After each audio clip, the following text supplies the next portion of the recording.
আজ আমি আপনাদের সঙ্গে যে রেসিপিটি শেয়ার করব, এই রেসিপিটা কিন্তু কোনো নতুন রেসিপি নয়। হয়তোবা আপনারা প্রত্যেকেই প্রায়শই এই রেসিপিটি বাড়িতে বানিয়ে থাকেন, কিন্তু আমি প্রথমবারের জন্য এই রেসিপিটি ট্রাই করেছি। আর আমার পার্সোনালি রেসিপিটা কিন্তু খুবই ভালো লেগেছে, তাই আমি আপনাদের সঙ্গে এই রেসিপিটি শেয়ার করছি। তো আজ আমি আপনাদের তৈরি করে দেখাবো উচ্ছে কুমড়ো ভাজা। যারা উচ্ছে জিনিসটা পছন্দ করেন না, তারা একবার অবশ্যই এইভাবে উচ্ছে আর কুমড়ো দিয়ে রেসিপিটি বানিয়ে দেখবেন, খুবই ভালো লাগবে। তো এখানে আমি দুটো উচ্ছে আর অল্প পরিমাণে কুমড়ো নিয়ে নিয়েছি। উচ্ছের থেকে কুমড়োর পরিমাণটা একটু বেশি রাখছি। এখন আমি উচ্ছে আর কুমড়োটা এইভাবে কেটে নিচ্ছি।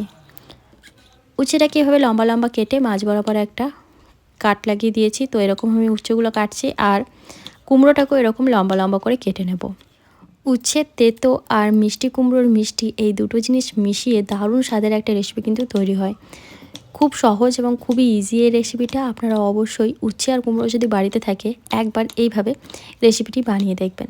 তো এখানে আমার উচ্ছে আর কুমড়ো ভাজা হয়ে গেছে। এখন আমি উচ্ছে আর কুমড়ো দুটো আলাদা আলাদা করে খুব ভালো করে ধুয়ে নেব।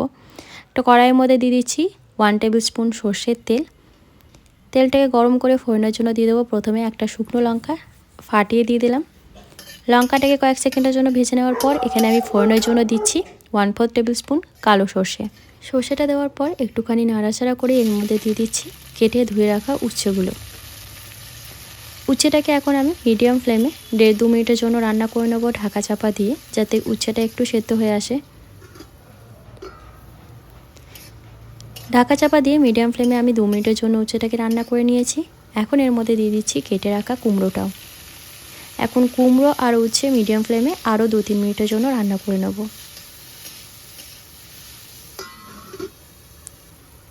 মাঝের মধ্যে আমি দিয়ে দিয়েছি পরিমাণ মতো হলুদ গুঁড়ো, লবণ আর সামান্য পরিমাণে চিনি।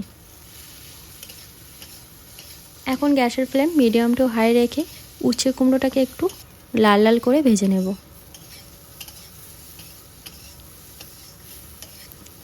এই পর্যায়ে কিন্তু আমাদের উচ্ছে আর কুমড়ো একদম ভালো মতো সেদ্ধ হয়ে গেছে, আর দেখুন বেশ লাল করে ভেজে নিয়েছি।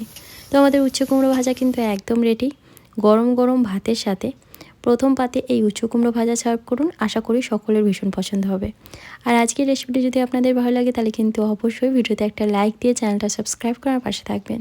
তো আজকের মতন বাই, সবাই খুব ভালো থাকবেন আর সুস্থ থাকবেন। টাটা।